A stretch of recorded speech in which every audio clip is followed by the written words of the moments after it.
আসসালামু আলাইকুম। এতে সকালের নাস্তা খাচ্ছে আমার মেয়ে গ্রিল আর হচ্ছে নান রুটি। কাঁচকলার ডাল রান্না করবো। হ্যালো গাইস, আসসালামু আলাইকুম। এখানে দিয়ে দিলাম লবণ, হলুদ, কাঁচামরিচ, তার সঙ্গে আদা বাটা, রসুন বাটা। কাঁচকলার ডাল আর তার সঙ্গে হচ্ছে সিম আলু ভাজি করব। যাবে না।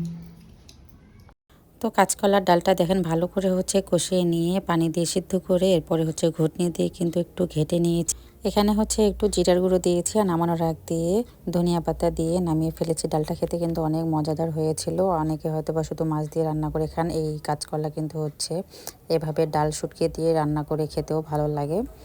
আর আমাদের উত্তরবঙ্গের এই তো বিখ্যাত শীতল ভর্তা করবো। আমার বড় ননাস হচ্ছে আজকে খেতে চেয়েছে, ওনাদের অনেক পছন্দের কিন্তু এই শীতল ভর্তা। আর হচ্ছে সঙ্গে যদি থাকতো নাপা শাক ঝোল। যাই হোক, পাঠিয়ে দিয়েছিলাম হালিমাসিকে নাপা শাক নিয়ে আসার জন্য আমাদের গ্রামে, কিন্তু পাইনি। উনি নাকি হচ্ছে দোকান নিয়ে আর কি চলে গেছে, শাক উঠিয়ে তো পড়ে গেছে। তো যাই হোক, এদিক দিয়ে শুধু হচ্ছে ভর্তাটাই করলাম আর তার সঙ্গে হচ্ছে একটু মুরগি রান্না করব।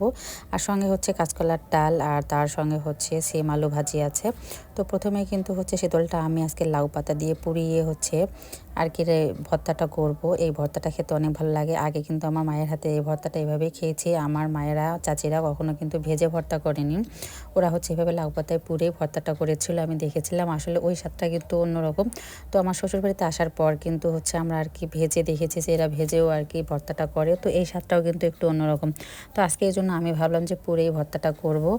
অনেক ভালো লেগেছে এইভাবে ভর্তাটা খেতে। তো হচ্ছে এর পাশাপাশি আমি আবার পেঁয়াজটাও আজকে ভেজে নিয়েছি, তার সঙ্গে হচ্ছে রসুন, কাঁচামরিচ, শুকনো হালকা করে তেলে ভেজে নিয়েছি। আমার বড় ননাস অবশ্য বললো যে এভাবে ভর্তাটা করো, এভাবে অনেকদিন রেখেও খেতে পারবা। তো যাই হোক, এই দিক দিয়ে হচ্ছে তো আমার তাওয়াই হাঁস নিয়ে আসছে। আমার তাওয়াই বাবাজিকে বলেছিলাম হাঁস নিয়ে আসার জন্য, তো ওনাদের পায়রা থেকে হাঁসগুলো পাঠিয়ে দিয়েছে। তো আমার বাসায় কিন্তু এখন কোনো হাঁস নেই, আগে হাঁস ছিল। আর বাসায় হাঁস থাকলে কিন্তু হাঁসের ডিমটা খাওয়া যায়, এটাই অনেক ভালো লাগে। তো যেহেতু এদিক দিয়ে আমার শাশুড়ি অসুস্থ, এর দেখাশোনা করার মানুষই নেই। আর এদিক দিয়ে হচ্ছে হালিমাসের উপর কতই বা প্রেশার দিই যদিও, বাট আমার খুব ইচ্ছে করতেছিল, যেহেতু বাসায় এখন অনেক ধান, আমাদের হাঁসের খাবারের কোনো অভাব নেই। আর পাশেই হচ্ছে আমাদের পুকুর আছে, এই ভেবে কিন্তু আমি হাঁসগুলো নিয়ে নিলাম।